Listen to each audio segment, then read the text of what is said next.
The Pentagon's top UFO investigator just admitted there are cases so bizarre that even he, with decades of classified intelligence experience, can't explain them. But here's the interesting part. His own data shows 98% of UFO reports are completely ordinary objects. What's happening with the remaining 2%? Today, we're analyzing Dr. Jon Kosloski's rare public interview as director of AARO, the Pentagon's All-Domain Anomaly Resolution Office. And this marks one of his first major media appearances since taking over UFO investigations back in 2024. I'm Cristina Gomez, and welcome to this episode of UFO News Updates. Dr. Jon Kosloski doesn't give interviews. As noted in Defense Scoop, reporting since assuming control of AARO back in August of 2024, he's made fewer than 5 major public appearances. So this Star Talk interview with Neil deGrasse Tyson represents his most detailed discussion of ongoing UFO investigations to date. Let's hear how the Pentagon's UFO chief frames the entire phenomenon. Why were UFOs rebranded as UAP? That's the only way I can think about what you guys did. We all know what UFOs are, unidentified flying objects. And now you're still using the U, unidentified, Yep. and anomalous, that is extra, I don't know what it is. And then P is phenomenon. So what led to this need to rebrand it? Yeah, essentially the public took over the term UFO and made it synonymous with extraterrestrials. And for us in the government, that becomes problematic because the definition's sort of supposed to be in the name. Unidentified and anomalous. We don't know what it is. We need to approach it without bias. Could be any number of things, but if we just assume it's extraterrestrial, that's going to guide our investigation. Got it. So it put a little distance between you and that assumption that people make. Yes. Per insights from AARO's November 2024 congressional report, the office has processed over 1,600 UFO reports since its inception. According to the data presented to senators, approximately 40% of cases have been resolved with conventional explanations, while 57% remain in what officials term an active archive.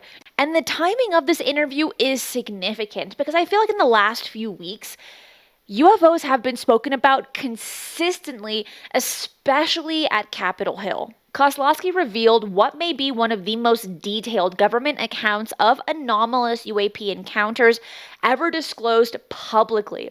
The case involves multiple law enforcement officers across the same geographic region, which he refuses to identify, keeping it anonymous, reporting encounters with both triangular objects and glowing orbs. There are a few triangles that have been seen by local law enforcement. These are glowing triangles in the sky. In this case, very, very black triangle, triangular prism. So it looks like a pie slice, hovering about the size of a Prius, about 40 to 60 meters away. So as the officer was driving up to investigate underneath a glowing orb, he slammed on his brakes, and this thing the size of a Prius, blacker than black, reared up 45 degrees and then shot up into the sky faster than anything he'd ever seen. Mm-hmm. And as it was leaving his sight, it shot out red and blue fireworks, flares, so bright it lit up the inside of his vehicle. He didn't see any propulsion, no wind, didn't hear anything over the sound of his own vehicle. And you have more than one of these sightings? We have a few others, one from local law enforcement, some from the... He was not able to get a picture. No, I thought... No dash cam, unfortunately. The level of detail Kosloski provides is unprecedented for AARO. If you've been following this at all, we almost never get any details from them. And what makes this account particularly compelling are the specific sensory details. Kosloski emphasizes that the object produced no audible sound and showed no visible propulsion systems. The red and blue emissions weren't just lights. They were described as fireworks or flames so brilliant that they illuminated the interior of the police vehicle as if someone had set off fireworks just outside. AARO is only investigating UFO cases by people in the military, former or present, and also those in the government as well. And this is obviously including law enforcement. So they're not just taking anyone's UFO sightings, only those that meet government criteria. Now, listen to how this encounter affected a trained law enforcement professional. Why didn't the officer turn on their forward dash cam? In this case, He slammed on his brakes. It happened almost instantaneously, and he was terrified. He didn't know what was happening. In this case, I don't think he was skeptical. He was terrified for his life. And so he was just getting back to a safe position. That's what that was. Did he go in reverse? He did, 100 miles an hour backwards, while on the phone with his sergeant the whole time. The officer's reaction provides pretty critical context. The fact that a trained law enforcement official, accustomed to dangerous situations, you would think, right, would react with such apparent terror adds weight to the account's credibility. Do you think so or not really? Let me know in the comments below. However, the most problematic aspect of this encounter is the complete absence of documentation. As Kosloski admits, there's no dash cam footage, no cell phone video, no photographic evidence of any kind, and in an era where police vehicles are equipped with multiple record systems and officers carry body cams, this lack of evidence raises very significant questions. Was it because the craft affected the technology, or was all the evidence wiped? According to research by the National UFO Reporting Center in New Fork, triangular UAP reports have increased dramatically since 2019, with law enforcement accounts comprising roughly 15% of total reports. But Kosloski's case stands apart because of its integration into an official Pentagon investigation and the unprecedented level of detail being shared publicly. And what's particularly intriguing is that this wasn't an isolated incident. Kosloski mentions a few others from local law enforcement in the same region, suggesting a pattern of encounters that AARO is actively investigating. That same region of the country, a couple law enforcement officers had seen glowing orbs a few hundred feet above the ground, a few miles away.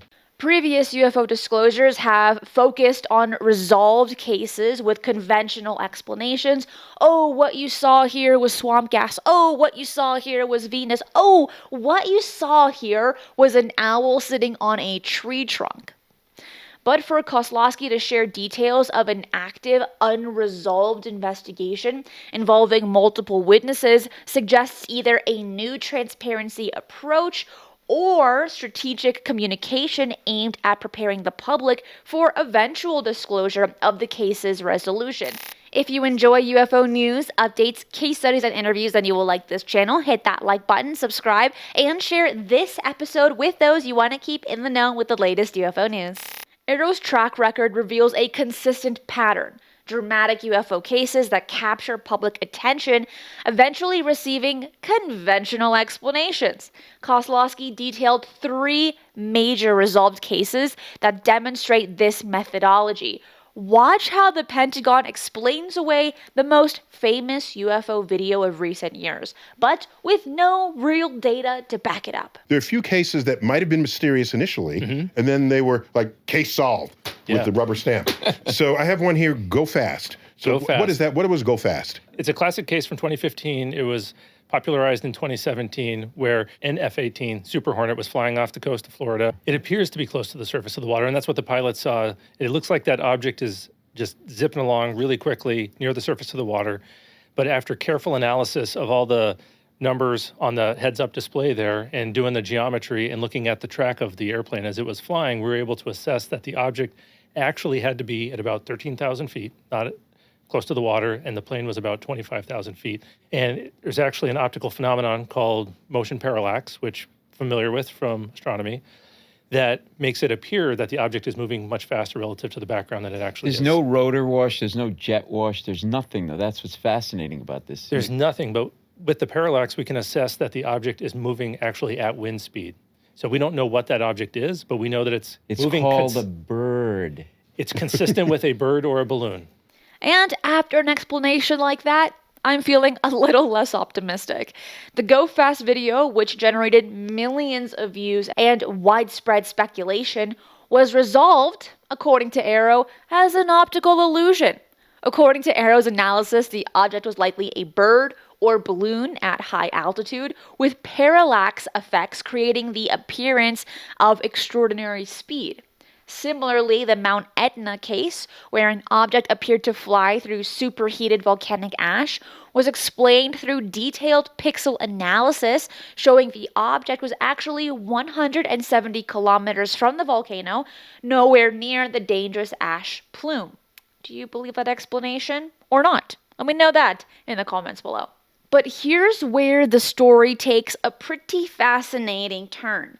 Despite resolving the vast majority of cases, Kosloski admits there are phenomena that genuinely puzzle him, and obviously, those are the cases we want to hear about. Kosloski acknowledged significant obstacles to public disclosure related to protecting classified sensor capabilities rather than hiding extraordinary discoveries. As noted in congressional oversight reports, this creates a fundamental tension between public transparency and national security. The most compelling UFO data often comes from the military's most sensitive surveillance platforms.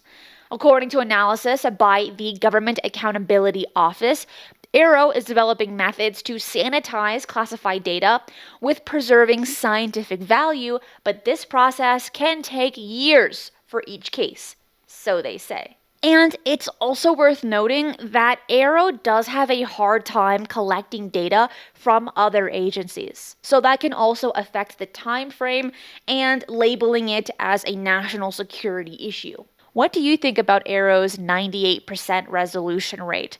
Are the remaining 2% of cases worth the significant resources being invested in UFO investigations? Let me know your thoughts in the comments below. That is it for today. I will see you next time. Be safe, and remember, keep your eyes on the skies.